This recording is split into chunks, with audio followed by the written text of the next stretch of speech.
Matthew chapter 2 and verse 1. After Jesus was born in Bethlehem in Judea, during the time of King Herod, Magi from the east came to Jerusalem and asked, "Where is the one who has been born King of the Jews? We saw his star when it rose and have come to worship him." When King Herod heard this, he was disturbed, and all Jerusalem with him.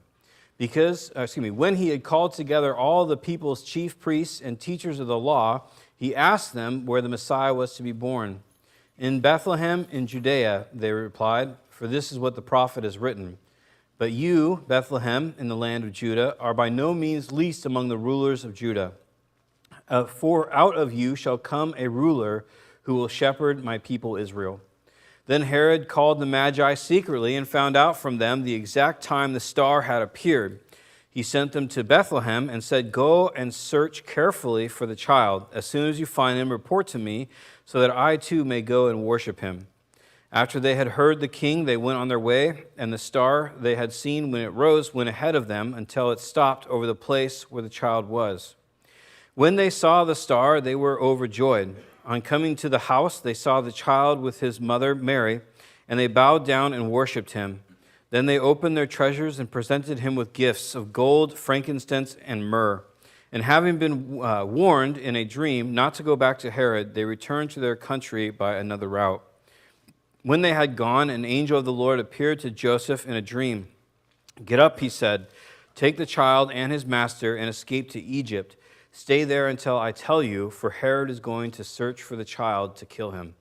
So he got up and took the child and his mother during the night and left for Egypt, where he stayed until the death of Herod. And so it was fulfilled what the Lord had said through the prophet, "Out of Egypt I called my son."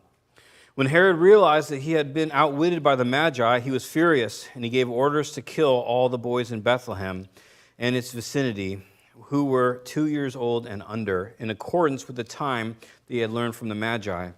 Then what was said through the prophet Jeremiah was fulfilled.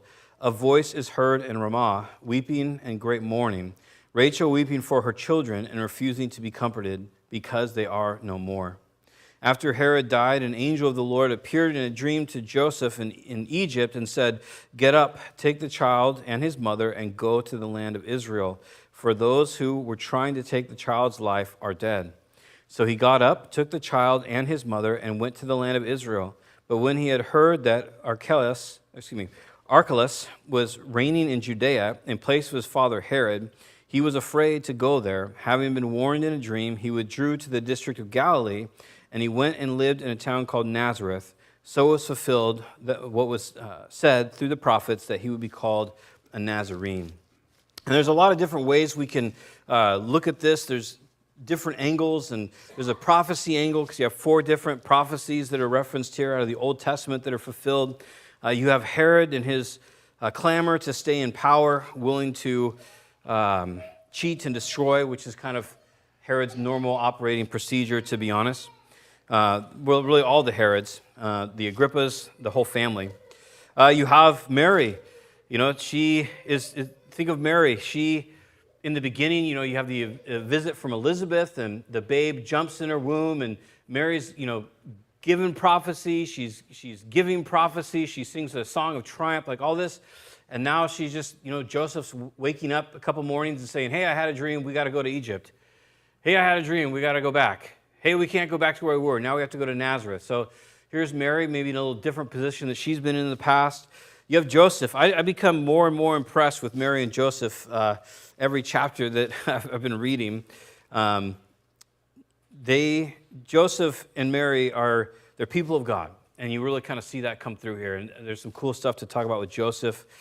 And then you have the Magi, and the Magi are, we'll talk about them also, and what caused them to come forward, and who are they, and what are the gifts, all these different things. So we're going to go back through it, kind of focusing on the different people, and also kind of set some things. I would say set them straight, but that seems a little bit pompous, but maybe kind of work on what the nativity scene probably actually looked like. So we'll start with Herod. So Herod is basically a governor. He's called a king, but he's essentially a governor. Remember, Jerusalem, Judea, the whole area is conquered by Rome. So when we were talking about King Herod, Herod is actually a descendant of Esau, so he's an Edomite. And Herod, I'd encourage you, if I was better at technology, I would have had a slide with like the family tree.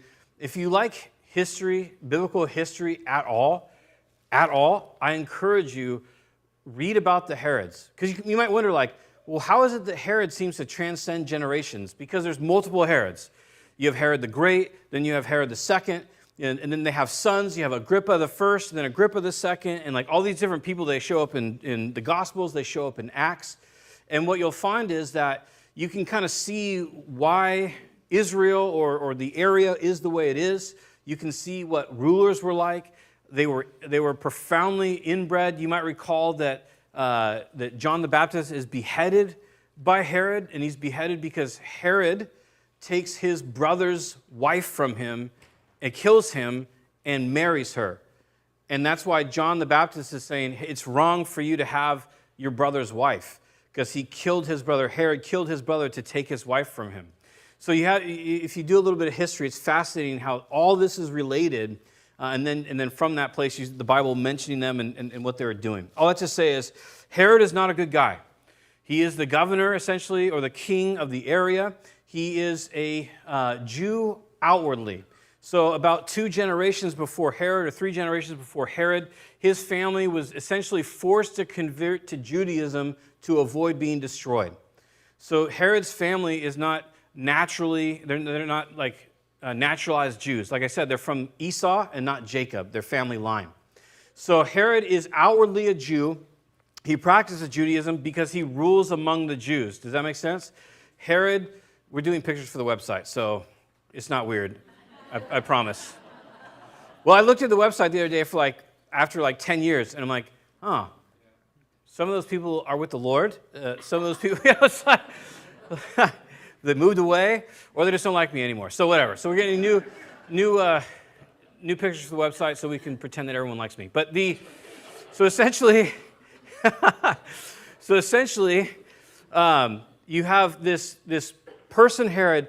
All he wants to do, and you can see it reflected here, all he wants to do is retain his power.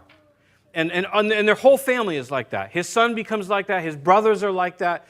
And if you start reading about the Caesars, who are not familiar, they're not related from the same family, but just in the sense of power, you read about what these guys did. I mean, Nero, who's in power, he's the one who executes Paul, the apostle.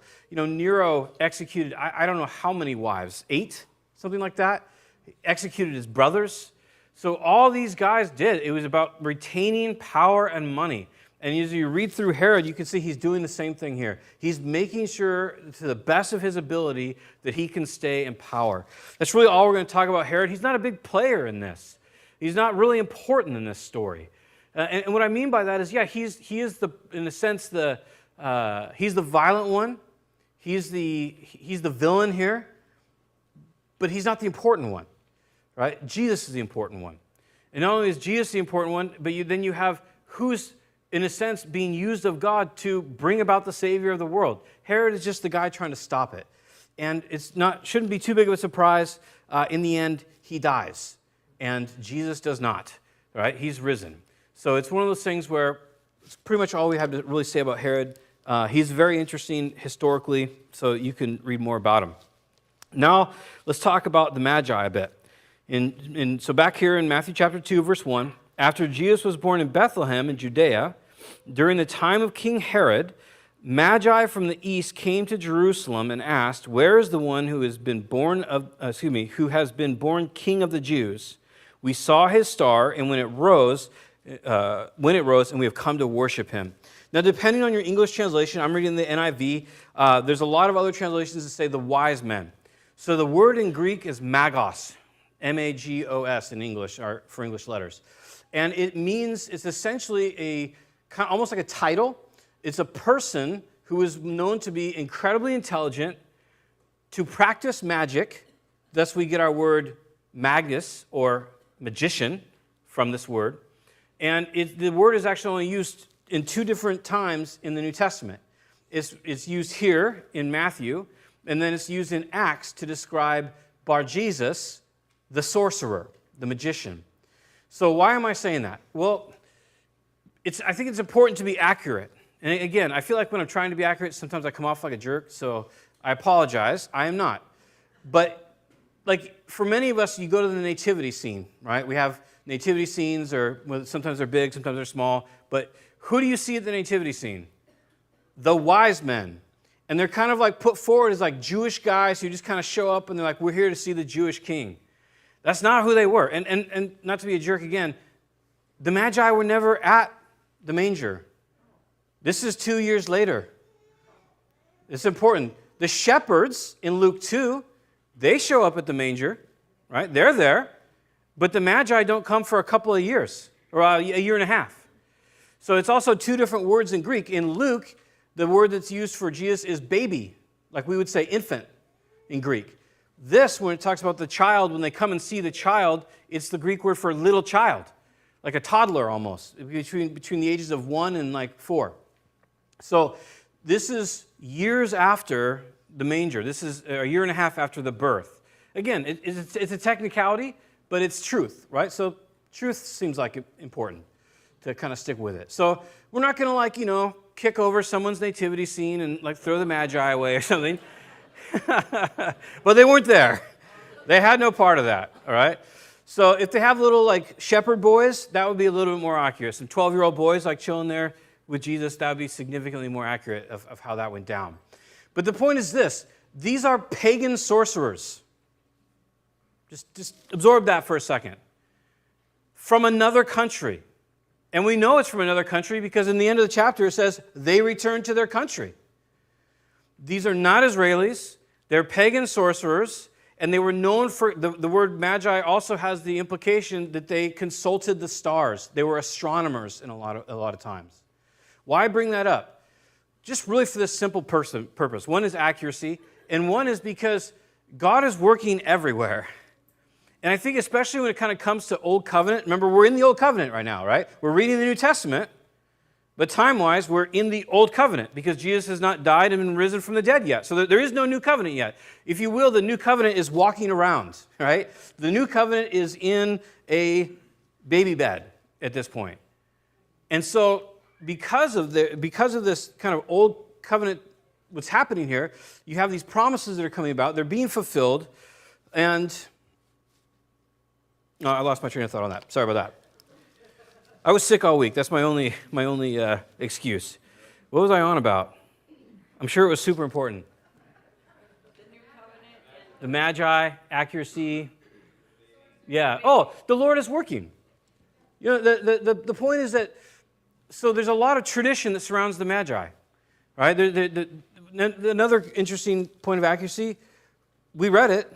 Did anybody read that there were 3 Magi? No, because it's not in the Bible. There's nowhere in the Bible that says there were only 3. What there were was 3 gifts: gold, frankincense, and myrrh. Again, is it a big deal? No, it's not that big of a deal. But just to know that there's things that we have, they're just tradition. And so if someone comes along and says, I think there's 30, you can't go, well, no, there's not. You go, that seems like a lot of Magi. I don't know if they have like a little Magi guild or something and they decided to come, but no, it's just a piece of accuracy. But the point is this: there were people outside of Israel that were not Israelis that God revealed supernatural truth to. And their response to the revelation of supernatural truth was to come and to worship the child. And that's the important part of the story, right? The amount of Magi is not important, and not necessarily even who they were, where they were from, because we don't know. All we have is they were from the East. And just to maybe help, as a side note, pretty much every time you read about, or you read any kind of Jewish prophecy, Old Testament, there's a lot of Jewish prophecy, Revelation, whenever it gives direction, north, south, east, west, it's always in reference to Jerusalem. Does that make sense? So when it says they were from the east, it means they would be from the east of Jerusalem. It's kind of like in Ezekiel where it talks about Gog and Magog from the north, right, in 34 or 35. And it says that God says, I will set a hook in Magog and drag him down to attack Israel. This Gog and Magog will form an alliance. Well, if you look due north of Jerusalem, you have Moscow, right? And then when it's talking about those two kings, Gog and Magog, they were specifically from those type of areas. So there's a prophecy that shows us that someday they'll come down, Russia will come down, and they'll attack Israel. So that's kind of how prophecy works when you're looking as far as like directions and so forth.